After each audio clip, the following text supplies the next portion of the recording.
এটা কি ঘষছো? আরে এটা পেঁপে গো, পেঁপে। এই দেখছো না, পেঁপেটাই ছাল ছাড়িয়ে নিয়েছি। হ্যাঁ আর ছাল ছাড়িয়ে ওই চাটনি করব, পেঁপের চাটনি। হ্যাঁ, তাই এই পেঁপে ঘষে। পেঁপে দিয়ে আবার চাটনি হয়?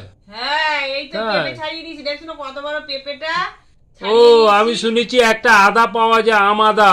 হ্যাঁ হ্যাঁ, এই যে ওই ঘষছি। আম আদা দিলে পুরো আমের মতো চাটনি হয়।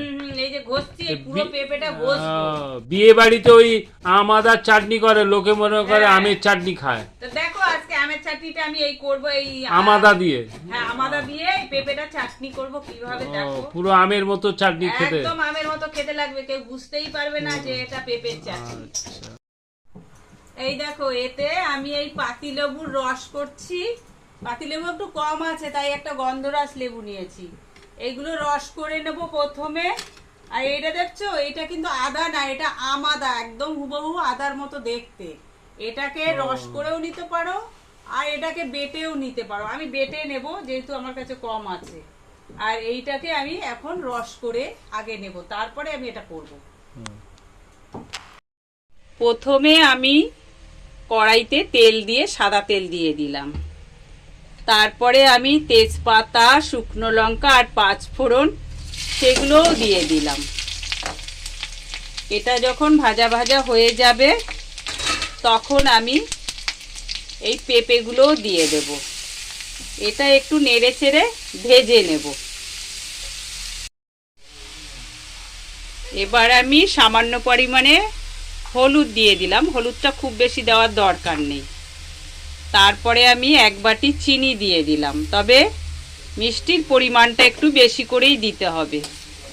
এবার আমি এটা নেড়ে চেড়ে, এখনও আমি কোনো জল দেব না, ভালো করে নেড়ে চেড়ে নেব। এটা যখন কমে আসবে, সামান্য পরিমাণে আমি জল দেব।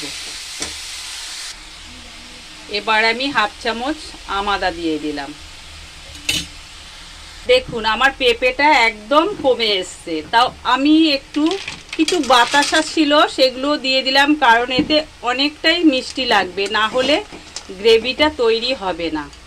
আমি এখনও লেবুর রস দেইনি, লেবুর রসটা যখন এটা মোটামুটি গলে যাবে তখন আমি দেব। দেখুন এতে আমি একটুও জল ব্যবহার করিনি, তবে অনেকটাই জল বেরিয়ে এসছে, তাই আমি আর জল দিলাম না। এবার আমি পরিমাণ মতো এক চামচ নুন দিলাম। আর এই যে লেবুর রসটা ছিল বানানো, এই লেবুর রসটাও দিয়ে দিলাম। এবার দেখতে থাকুন আমার চাটনিটা কত সুন্দর হয়ে যায়, পেঁপের চাটনি। এবার আমি একটু ঢাকা দিয়ে দেবো, ভালো করে পেঁপেটা সিদ্ধ হয়ে যাবে।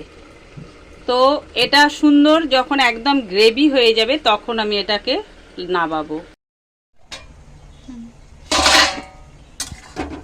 একদম আমার পেঁপের চাটনিটা প্রায় রেডি হয়ে এসছে। এবার আমি অল্প পরিমাণে ভিনিগার দিয়ে দেবো, একটু ভিনিগার দিয়ে দিলাম। এই দেখো পেঁপের চাটনি একদম রেডি। খেয়ে দেখবে কত সুন্দর হয়েছে। পেঁপে দিয়ে চাটনি বানিয়েছি।